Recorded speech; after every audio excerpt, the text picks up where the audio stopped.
ci seen jotaay Sénégalité tey ñu am mbégte di ànd ak yéen ci benn thème d'actualité bu ñuy dund ñun ñëpp directement ou indirectement ku ci nekk ci ñun yaa ngi dund Noël. lan mooy Noël ak nan lañ koy dundee ñu xaar li suñu mbokk sénégalais di tontu balaa ñoo dellu si waat ci sujet bi. lan mooy Noël. Noël fête la. feetu lan. Fête Noël. Noël. oui ça va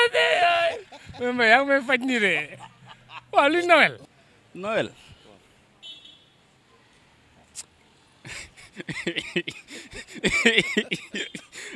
Mbay li ma laaj tey garaaw na de Noël. Noël Noël fête la feetu bànneex voilà daal mooy loolu dund jàmm dal jàmm daal yaa ma gën a xam. ba Noël fête catholique yi la waaye dafay neex waaw. dafay neex quoi. waaw mooy c'est la naissance de Jésus. Ok. Noël daf feetu chrétien la 25 décembre lañ koy fêté pour chrétien yi la yaakaar naa mooy Ascension du Christ xam nga genre yooyu. benn fête la bu nekk ci biir décembre quoi 31 décembre 31 décembre. kon dégg ngeen sunu mbokk sénégalais yi niñ ko waxee li ñu xam ci Noël ak niñ koy waajalee waaye c'est une fête religieuse une fête chrétienne fête boobu nga xam ni sunu mbokk yi nga xam ni ñooy chrétiens yi ñoo ci màggal juddub yonent yàlla Isa ndax mi ngi ñëw jamono ñii nee nañu l'an 0 ñii nee nañu l'an -5 wala -7 wala sax nee nañu -12 waaye liñ ci gën a jàpp mooy l'an 0. l'an 0 boobu nag taxul ñu xam bés bi nga xam ni ñëw na jamono waaye le 25 décembre la ñu décidé ni ci lañ koy màggal suñu mbokk chrétiens yi dem église le 24 ñu dem le 25 tamit ñu dem le 24 moom la ñu naan veillée de Noël le 25 ñu xëy dem gàmmu li nga xam ne ñun la ñuy def jullit yi di ko defee gàmmu ñoom ñu dem def ko màggal juddub yonent yàlla Isa kon c'est une fête religieuse mbokk yi. suñu mbokk chrétiens yi nga xam ne ñoom ñooy 5% de cette population bu 24 décembre ci guddi gi dañuy dem veiller le 25 ñu xëy tamit dem messe màggal juddub yonent yàlla Isa le 25 décembre waaye ñi nga xam ni bokkuñu ci demuñu messe demuñu veiller lan la ñuy màggal lan la ñuy def ci restaurant yi ci boîte de nuit yi lan la ñuy def ci mbedd mi lan la ñuy feete ndax kat nee nañu kuy feete Noël ni nga ko war a feete mooy dem église ba wala dem ci messe ba ci veillée ba ñun lan la ñuy feete lan la ñuy màggal dañuy béggee ñii nee nañu dañuy génn dem ci restaurant yi dem ci boîte de nuit yi fu ne nit a nga fay màggal Noël boo duggee ci boutique yi gis ko boo toogee ci kër gi gis ko boo zappee télé bi gis ko boo génnee ci mbedd yi gis ngeen mairie ville de Dakar gis ni ñuy màggale Noël ci mbedd yi décoration yi lépp tout tourne autour de Noël et de la Saint-Sylvestre muy fête de fin d'année waaye lan la ñuy màggal réellement Noël mi ngi jógee ci Nohoel ou nouveau soleil mi ngi jógee ci équinoxe ak solstice c'est des événements astrologiques qui se passent au 21 mars au 21 juin au 22 septembre ak au 22 décembre au 21 mars et au 22 septembre ñu ngi am les équinoxes boo déggee équinoxe mooy la durée de la nuit est égale à celle du jour guddi gi ak bëccëg bi ñoo tolloo yàggaay boo déggee solstice nag mi ngi am le 21 juin ak le 22 décembre le solstice d'été et le solstice d'hiver boo déggee solstice d'été mooy guddi gi gën a gàtt ci at mi wala bëccëg bi gën a gudd ci at mi il se passe le 21 juin le 22 décembre nag mooy guddi gi gën a yàgg ci at mi mooy le solstice d'hiver. Les païens en Europe dañ màggal événement astrologique boobu di xew le 22 décembre le 23 le 24 di guddi yi gën a yàgg ci at bi le 25 nag le nouveau soleil ñu daal di ñëw di màggalaat soleil bi nga xam ni mu ngi reprendre sa position la renaissance du soleil lañ ko tuddee wala le nouveau soleil moo andi nouveau xel. bi ñu christianisé Europe le pape Libérius décidé ni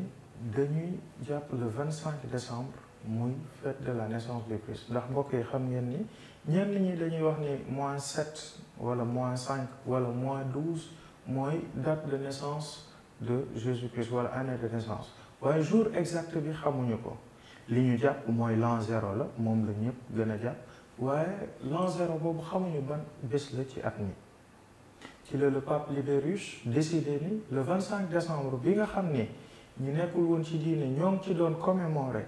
la renaissance ñu jël symbole renaissance boobu symbole éternité pérennité boobu ak fertilité daal di koy adapté def ci la fête de la naissance du Christ muy le 25 ndax xamuñu jour exact bi mais jàpp nañ ko ci le 25.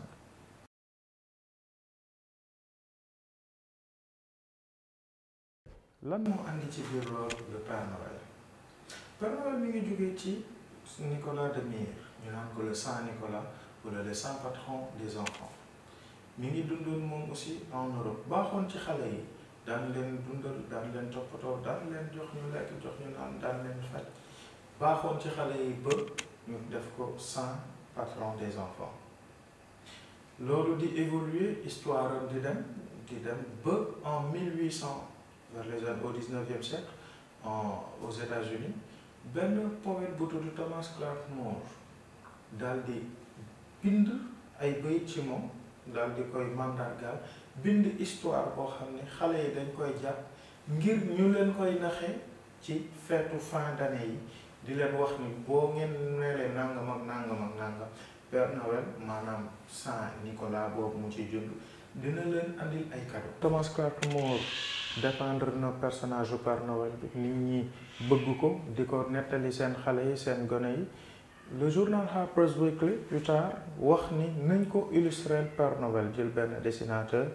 mu xool ci xelam moom li mu jàpp ni Père Noël noonu la war a mel mu dessiner ko. Avec le capitalisme les entreprises américaines gis ni Noël événement boobu mën nañ ko def événement commercial.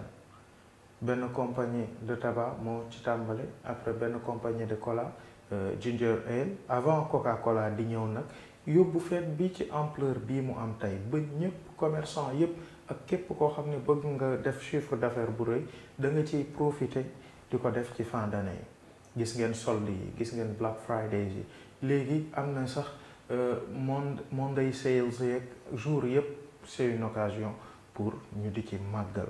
Noël. waaye màggaluñu fête religieuse bi fête commerciale bi la ñuy màggal. mbokk yi ñun lan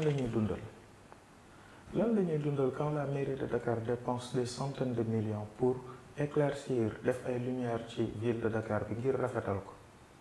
ndax ñun ñoo ko bëgg mbokk yi lan la ñuy dundal au même moment où dégg nañ ko temps yi passé accident bi nga xam ni ñaari seex yooyu kenn ki faatu ci défaut de prise en charge boo xam ne àggul 2 millions et au même moment on dépense des centaines de millions. lan la ñuy dundal ci événement commercial boo xam ne les américains yi nga xam ne ñoom ñoo ko créé yóbbu ko fii mu àgg ñu ngi ci gagné des centaines de milliards de dollars au même moment ñun ñuy importer lépp loo xam ne ñun ñu koy jox dina saxal suñu économie ñoom seen bos bi yëpp lan la ñuy dundal. chinois yi nga xam ne tey jii lépp lu ñuy consommer ci Noël bi li ci ëpp ci ñoom lay jógee. ñoom màggaluñu Noël seen nouvelle an beneen bés la waaye ñun xam nañ ni ñun fonk la nañu Noël ba ñun ñu ñuy defaral lu ñuy consommer di gën a nasaxal suñu économie. mbokk yi bàyyi leen xel la courbe d'évolution du dollar ku ko xool à partir de janvier di nga gis dollar bi ni mu yéegee ci lay attendre son pic ndax Amérique seen économie ni ñu koy doxal waaye ñun ci la ñuy gën a gasax ci la ñuy gën a pauvre. kon nañ yeewu ci lan mooy Noël ak lan la ñuy dundal. lan la ñuy fête su fekkee ni les entreprises et surtout dans le secteur public koo xam ne am nga njaboot rek dinañ jël xaalis fekk ci keesu état bi jox la ne la demal bëggal say doom wala demal bëggal ñi nga déclaré ñooy say doom. lan la ñuy fête su fekkee ni cadeau yi nga xam ne moom la ñuy jëndal suñuy doom on les importe directement de Chine bi nga xam ni seen nouvelle an beneen bés la màggaluñu bés bi waaye xam gi ñu xam ni ñun africain fonk ñu li ñu moom yëfu jàmbur lañu fonk tax na lu ñu defar andil ñu ko Noël ngir ñu jëndal ko suñuy doom mbokk yi lan la ñuy fête quand on s'appauvrit de jour en jour jox la benn 13e mois boo xam ne da koy dépenser ci benn oto wala benn jouet boo jox sa doom jouet boo xam ni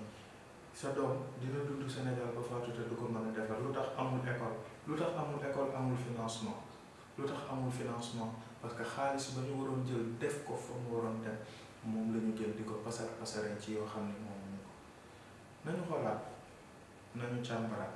nañu seetaat néew moo bu kenn feete waaye nañ xool nan la ñu war a feete ndax kuy féete war ngaa am victoire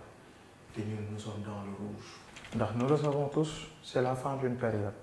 c'est la fin de 365 jours, c'est la fin d'une vie qui a commencé il y a 20 ans, il y a 30 ans, il y a 50 ans, il y a même peut-être 60 ans. Lan la ñu def, c'est quoi le bilan? Ce bilan est-il positif ba ñu mën a féete wala est-il négatif ba ñu war a redresser? Avons-nous quelque chose à célébrer? Lan la ñuy féetu bu ñu demee ba war a bégal suñu bopp nañ xool lan la ñu def ci bilan bi ba war ci bégal suñu bopp. Sëriñ Babacar Sy radiyallahu ta'ala anhu daf daan wax ni nit ku ne war ngaa am sa ruq mën a kan. Nañ ci seetaat suñu bopp ku ci nekk ci ñun am nga un avenir te ñaan na yàlla bu yàgg fi kon nañu seetaat suñu bopp ci li weesu lan la ñu def lu ñu war a soppi ak lan la ñu war a def te defuñu ko woon mu doon suñu bilan su positifee fa lillahi alhamdu nañu feetu mais su positiful nañu jaajuwaat quand il y a quelque chose à fêter nañu bàyyi ñi ko war a feete ñu feete ko ñi ci mën a ndokkeel ñu ndokkeel ko mais nañu jël li ci baax te la ca doonu suñu cër nañ ko teg